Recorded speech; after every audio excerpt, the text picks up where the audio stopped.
आज हम शिक्षा अनुसंधान के अंतर्गत एक प्रकार का शोध, एक्शन रिसर्च या क्रियात्मक अनुसंधान के बारे में अध्ययन करेंगे।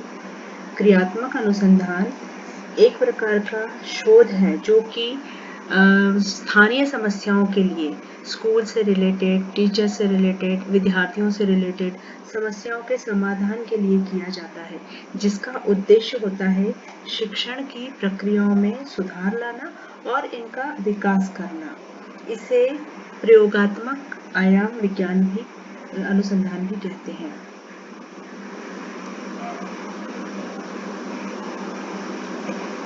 डेफिनेशन यदि हम देखें तो एक्शन रिसर्च या क्रियात्मक अनुसंधान एक ऐसी प्रक्रिया है जिसमें कि शिक्षा की समस्याओं का समाधान किया जाता है। स्टीफन एम कोरी के अनुसार the process by which practitioner attempt to study their problems scientifically in order to guide, correct and evaluate their decision and action। शिक्षा में क्रियात्मक अनुसंधान कार्यकर्ताओं के द्वारा किए जाने वाला अनुसंधान है जिससे वे अपने कार्यों में सुधार कर सके। मतलब शिक्षा में आने वाली विकास के लिए जो क्रियाएं होती हैं, सुधार के लिए जो क्रियाएं होती हैं, जो कि शिक्षा में इन्वॉल्व कार्यकर्ता शिक्षकों के द्वारा किया जाने वाला अनुसंधान कार्य है, जिससे कि वे शैक्षिक परिस्थितियों को सुधार सके। मैकग्रेटे के अनुसार क्रियात्मक अनुसंधान व्यवस्थित खोज की प्रक्रिया है जिसका उद्देश्य व्यक्ति समूह की क्रियाओं में रचनात्मक सुधार किया जाता है, जिससे कि एक डिसीजन ले सके और उस डिसीजन को क्रियात्मक रूप से इम्प्लीमेंट कर सकें। यदि हम इसकी हिस्ट्री देखें तो एक्शन रिसर्च को सबसे पहले आधुनिक मानव व्यवस्था सिद्धांत, मॉडर्न ह्यूमन ऑर्गेनाइजेशन थ्योरी के पर बेस्ड माना जाता है। यह व्यवस्था सिद्धांत कार्य और संबंध केंद्रित होती है और इस सिद्धांत की मुख्य अवधारणा यह मानी जाती है कि किसी भी समस्या के समाधान के लिए उसमें इन्वॉल्व होकर उस समस्या का समाधान किया जा सकता है। यह कर्ट लेविन के द्वारा प्रतिपादित फील्ड थ्योरी से ओरिजिन इसका माना जाता है। इनके पश्चात विभिन्न शिक्षाविदों ने इस पर कार्य किया है, लेकिन स्टीफन एम कोरी ने क्रियात्मक अनुसंधान को शिक्षा के क्षेत्र में सर्वप्रथम उपयोग किया था। यदि हम इसकी विशेषताओं को देखें तो एक्शन रिसर्च एक चक्रीय प्रक्रिया है और चक्रीय इस दृष्टि से है कि उसमें साइकिल या चक्र तब तक चलता रहता है जब तक कि पूरी तरह से सुधार कार्य नहीं हो जाता है। यह कोलैबोरेटिव प्रोसेस है, विभिन्न लोगों के सहभागिता से पूर्ण होती है। शिक्षक, प्रिंसिपल, स्टूडेंट्स, स्टाफ सभी लोग इसमें इन्वॉल्व होते हैं। प्रॉब्लम ओरिएंटेड होती है। यह कक्षा शिक्षण या एडमिनिस्ट्रेशन या मैनेजमेंट या इंफ्रास्ट्रक्चर या कोई और टीचिंग मेथड को लेकर किसी एक प्रॉब्लम को लेकर की जाती है, इसलिए ये समस्या आधारित होती है। सिस्टमैटिक साइंटिफिक मेथड का उपयोग किया जाता है। फ्लेक्सिबल होती है, यह समय, सुविधा और परिस्थितियों के अनुसार इसको चेंज किया जा सकता है। प्रैक्टिकल प्रोसेस है क्योंकि ये प्रैक्टिकल प्रॉब्लम को सॉल्व करने के लिए उपयोग की जाती है। यह कॉन्टेक्स्ट बेस्ड होती है और इसमें इंटीग्रेशन होता है जो कि फिजिकल और ह्यूमन फैसिलिटीज के इंटीग्रेशन से समस्या का समाधान किया जाता है। सजेस्टिव और करेक्टिव प्रोसेस होती है, ये अंत में जाकर इससे सुझाव प्राप्त होते हैं जिससे कि शिक्षा और समस्या के सुधार और विकास का कार्य किया जाता है। यदि हम इसके प्रकारों को देखें तो एक जनरल वे में एक्शन रिसर्च, क्योंकि ये मैनेजमेंट में भी काम में ली जाती है, दूसरे डिपार्टमेंट्स में भी काम में ली जाती है, दूसरी फील्ड्स में भी काम में ली जाती है, तो एक जनरल यदि हम इसका क्लासिफिकेशन देखें तो यह पार्टिसिपेटरी होती है, प्रैक्टिकल एक्शन रिसर्च होता है और क्रिटिकल एनालिसिस जिसमें किया जा सके वो क्रिटिकल एक्शन रिसर्च होता है।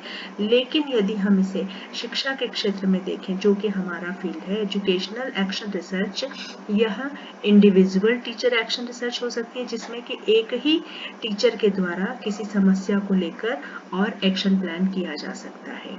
कोलैबोरेटिव होती है जिसमें विभिन्न शिक्षकों के एक ही विद्यालय के विभिन्न शिक्षकों के साथ मिलकर और कोई भी समस्या का समाधान ढूंढा जाता है।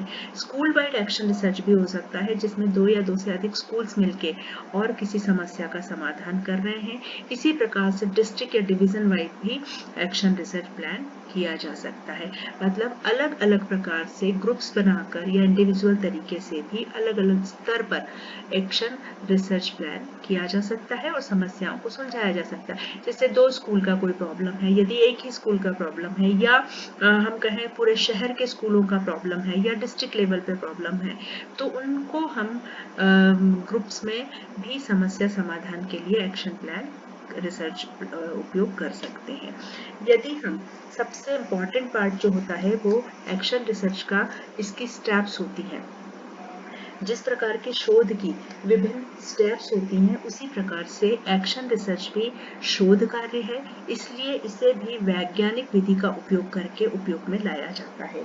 सबसे पहली स्टेप इसमें होती है सिलेक्शन ऑफ ए प्रॉब्लम। सबसे पहले ये देखा जाता है कि समस्या क्या है। जैसे मान लीजिए कि किसी एक स्कूल में एक क्लास में बच्चे इंग्लिश में बहुत ज़्यादा कमजोर है, वो स्पेलिंग्स नहीं बना पाते, नहीं लिख पाते हैं, या वो मैथ्स में डेसिमल या दशमलव के सवाल सॉल्व नहीं कर पाते हैं, तो उनकी समस्या को लेकर उस विषय के शिक्षकों के द्वारा एक्शन प्लान किया जा सकता है। यदि एक स्कूल की प्रॉब्लम है कि बच्चे लंच में भाग जाते हैं या कक्षाएं अटेंड नहीं करते हैं, तो उन समस्याओं को लेकर भी प्लान किया जा सकता है। या विद्यार्थियों की उपलब्धि कम हो रही है, कुछ विद्यार्थी अच्छा गेन कर पा रहे हैं लेकिन अधिकतर विद्यार्थियों के रिजल्ट्स अच्छे नहीं आ रहे हैं, तो इस प्रकार की समस्याओं को लेकर भी एक्शन रिसर्च प्लान किया जा सकता है। जब समस्या का चयन हो जाता है तो उस समस्या को संभावित कथन के रूप में हाइपोथेसिस बनाई जाती है, परिकल्पना निर्माण किया जाता है, और परिकल्पना जो कि संभावित समाधान कहलाता है। संभावित समाधान बनने के बाद में हम यह डिसाइड करते हैं कि हमारे डेटा किस प्रकार से कलेक्ट किए जाएंगे। जब हम विद्यार्थियों के डेटा कलेक्ट करते हैं तो उसके लिए हमें विभिन्न विधियों का उपयोग करना होता है, और वो डेटा कलेक्शन के लिए शोध विधि उपयोग की जाती है, और प्रश्नावली का उपयोग करेंगे, इंटरव्यू का उपयोग करेंगे, ये डिसाइड शोधकर्ता के द्वारा लिया जाता है। डेटा कलेक्शन करने के पश्चात उन डेटा का सांख्यिकीय विश्लेषण या डेटा एनालिसिस करवाया जाता है। डेटा एनालिसिस करवाने के पश्चात जो भी हमारे रिजल्ट्स आते हैं उन रिजल्ट्स का व्याख्या या इंटरप्रिटेशन किया जाता है। इंटरप्रिटेशन के पश्चात यह ज्ञात होता है कि समस्या का समाधान किस प्रकार से किया जाएगा, उसके सुझाव क्या आएंगे, और उस रिजल्ट्स को जनरलाइज कर दिया जाता है। इस प्रकार से एक्शन रिसर्च में समस्या का चयन, परिकल्पना का प्रतिपादन, शोध की रूपरेखा, संकलन, डेटा कलेक्शन और एनालिसिस ऑफ डेटा, और इसके बाद में इंटरप्रिटेशन के पदों का उपयोग किया जाता है। मैंने जैसा कि कहा, डेटा कलेक्शन के लिए कुछ मेथड्स का उपयोग किया जाता है, जो कुछ विधियां काम में लाई जाती हैं, बहुत जनरल विधियां होती हैं। सबसे पहले आती है ऑब्जर्विंग इंडिविजुअल्स और ग्रुप्स। ऑब्जर्वेशन करके किसी पर्टिकुलर बच्चे का, किसी एक ग्रुप का ऑब्जर्वेशन करके और उनके संबंधित समस्या का अवलोकन किया जाता है। यूजिंग टीचिंग मटीरियल्स, कुछ टीचिंग मटीरियल्स का उपयोग करके, जैसे मैंने बताया कि इंग्लिश में स्पेलिंग्स नहीं बना पा रहे हैं बच्चे या दशमलव के सवाल नहीं सॉल्व कर पाते हैं, तो उनके लिए उस प्रकार के बुक्स उनको प्रोवाइड की जाए, कॉपी उनको प्रोवाइड की जाए, या उस प्रकार के टीचिंग मटीरियल्स, चार्ट मॉडल्स वगैरह उनके लिए उपयोग किए जाए। तो यूजिंग टीचिंग मटीरियल्स भी करके और हम डेटा कलेक्शन कर सकते हैं। ऑब्जर्वेशन और इंटरव्यू विभिन्न प्रकार की विधियों में आते हैं। इसके अलावा सर्वे के द्वारा भी, यदि डेटा हमारा बड़ा है तो हम सर्वे प्रश्नावली के माध्यम से कर सकते हैं, या हम बच्चों के विभिन्न उनके जो उपलब्धि परीक्षण है उनके द्वारा भी हम प्राप्त कर सकते हैं।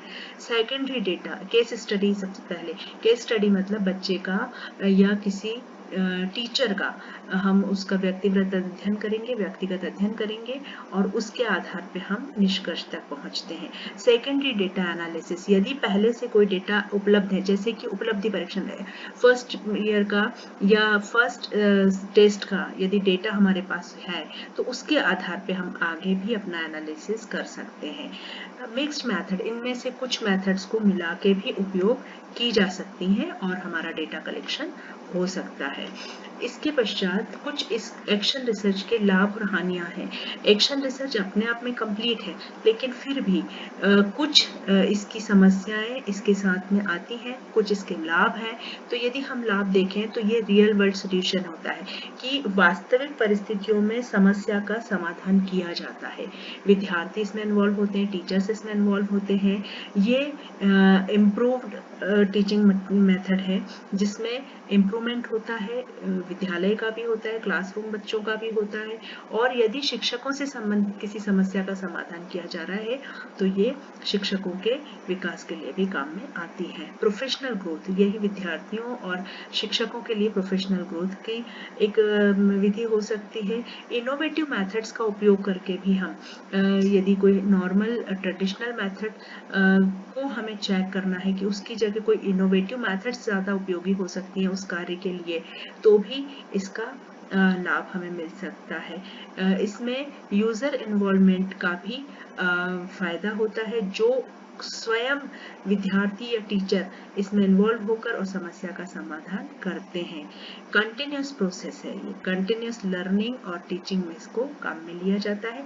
प्रॉब्लम सॉल्विंग मेथड तो ये है ही, क्योंकि जो भी समस्याएं हैं उन समस्याओं का समाधान इसके द्वारा मिलता है। कुछ चैलेंजेस भी एक्शन रिसर्च के होते हैं, जैसे टाइम बहुत ज़्यादा लगता है और ये रिसोर्सेस, क्योंकि गवर्नमेंट स्कूल्स में यदि है तो कई बार रिसोर्सेस अवेलेबल नहीं होते हैं।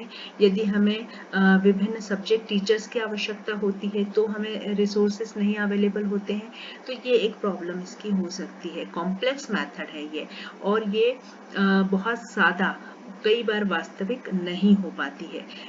रिस्क है पर्टिकुलर, यदि किसी बच्चे की है, कोई सब्जेक्ट वाइज है, सब्जेक्टिविटी का इसमें रिस्क होता है। इथिकल कंसिडरेशन, वैल्यूज और मूल्यों पर इसमें जो अनुसंधान के एथिक्स हैं उनको फॉलो कई बार नहीं किया जा सकता या नहीं किया जाता है, तो भी इथिकल प्रॉब्लम इसमें हो जाती है। और इसके अलावा बहुत ज़्यादा इसका स्कोप नहीं है और इसको जनरलाइज हर परिस्थिति में, हर व्यक्ति, हर स्कूल के लिए उस समस्या के समाधान के रिजल्ट्स को जनरलाइज नहीं किया जा सकता। इनके अलावा यदि मैं आपसे कहूँ कि कुछ एग्जाम्पल्स हम यहाँ पर यदि लेना चाहें, तो जैसे कि कोई एक प्रॉब्लम को लेकर हम उस पर एक्शन प्लान कर सकते हैं, और ये एक्शन प्लान बच्चों से संबंधित है तो उनके किसी विषय की समस्या को लेकर कर सकते हैं, किसी उनकी उपलब्धि को लेकर कर सकते हैं, उनकी एक्टिविटीज़ को लेकर कर सकते हैं, या उनके ड्रॉप आउट होने की समस्या को लेकर कर सकते हैं।